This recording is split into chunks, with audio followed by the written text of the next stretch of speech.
I think in all of this, the most important thing, and this applies to everything. In fact, there's a section about this in the leadership book, in the sense that I believe that one of the things that makes me better than most at business and fixing systems and understanding things is the fact that my attention naturally gravitates towards the outcome of things, where most people's attention gravitates towards the noise, the friction, the drama, the tension. And they get stuck there, right? And so they get stuck in the symptoms, not the cause. And so in a situation, I'll give you this analogy. We've talked about this before, I think recently.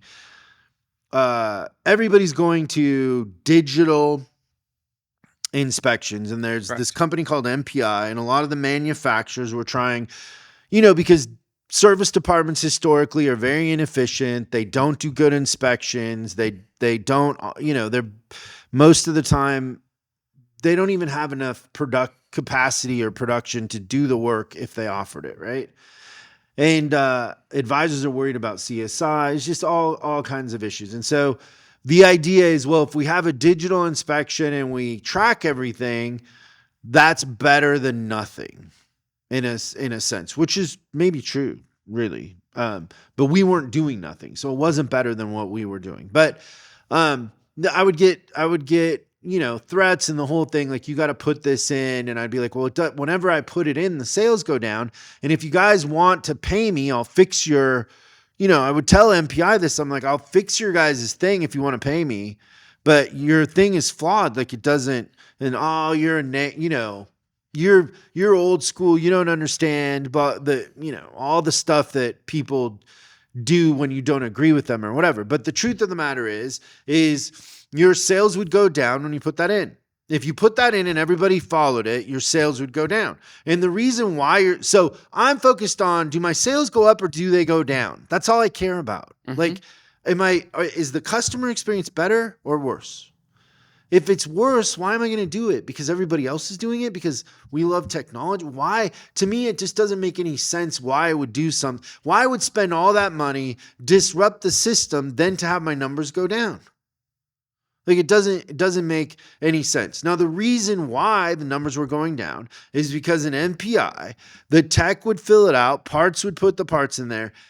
It would email these customers anything that was yellow, that was marginal, which was half of the car. If the car's 4 years old, the belts are marginal. The hoses are marginal. They don't need to be replaced, but they're not perfect. They're not green, but they're not red. But it would send an estimate for everything to a customer. So a customer would get this thing and they'd be like, there's no way. There's no way I need belts and hoses and this. So you're instantly losing all credibility with them. You can't read them. You're not talking to them or whatever. And then it would put the price on there. And so you would have all these broken out prices that your brakes are at 20%. It would quote them even though they could go to 15 or whatever it is. And so we would launch these things. The customers would look at it. This is what would happen a lot of times is they would call around and shop. And so then they would find somebody who would do it cheaper. They'd pull their car out.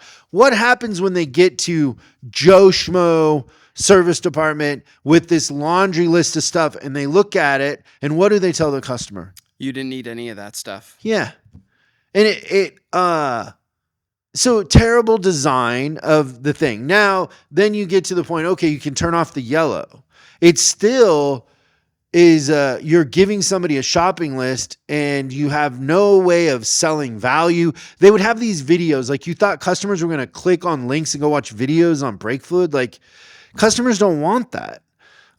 So now if I tell a customer, hey, the technician has checked it out and there's some things that need to be addressed, call me when you get a chance, and I get them on the phone, do I have a better chance of selling the work they need by getting them on the phone or sending them a random email?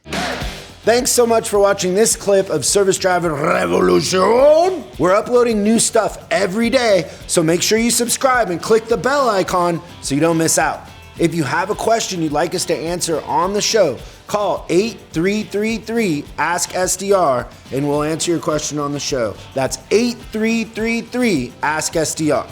For special deals on our books and training, head over to offers.chriscollinsinc.com. Now that's offers.chriscollinsinc.com. I'm Chris Collins, and I'll see you in the next video.